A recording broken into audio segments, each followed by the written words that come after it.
bermacam-macam musibah bisa kita alami dalam hidup kita.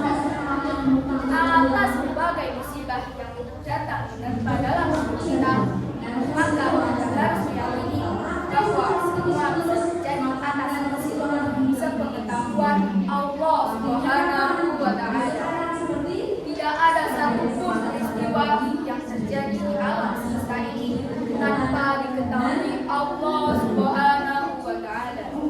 Allah Subhanahu wa Ta'ala berfirman dalam surat Al-An'am ayat 59 yang artinya, dan pada sisi Allah lah puji-puji semua yang gaib, tidak ada satupun yang mengetahuinya kecuali Dia sendiri, dan Dia mengetahui apa yang di daratan dan di lautan, dan tiada sehelai laut yang tinggi melainkan Dia mengetahuinya, dan tidak jatuh sebutir biji pun dalam kegelapan bumi,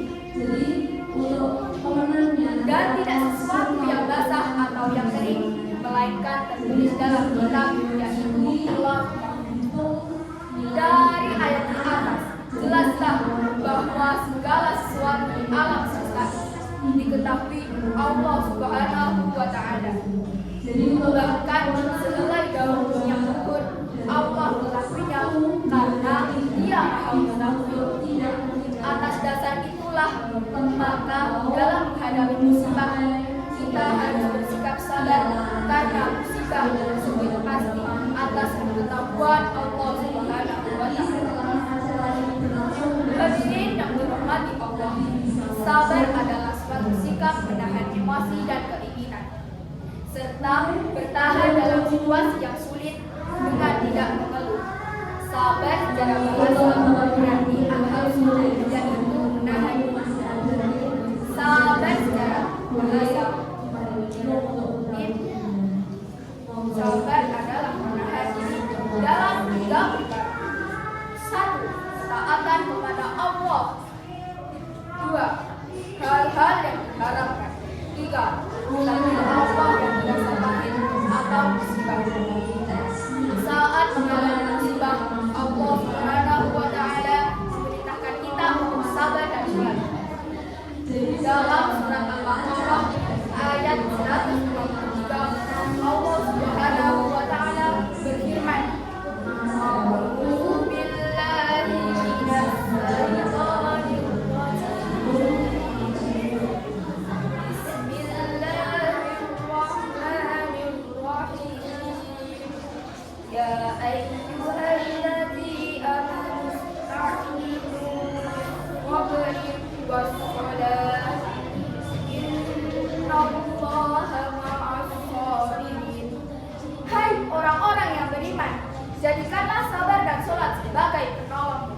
Sesungguhnya Allah beserta orang-orang yang sabar. Jelaslah dalam ayat di atas kita diperintahkan untuk sabar dan sholat. Bahkan disebutkan sabar dulu, kemudian sholat. Hadirin yang dirahmati Allah, bukan hanya saat mengalami musibah kita dituntut untuk sabar.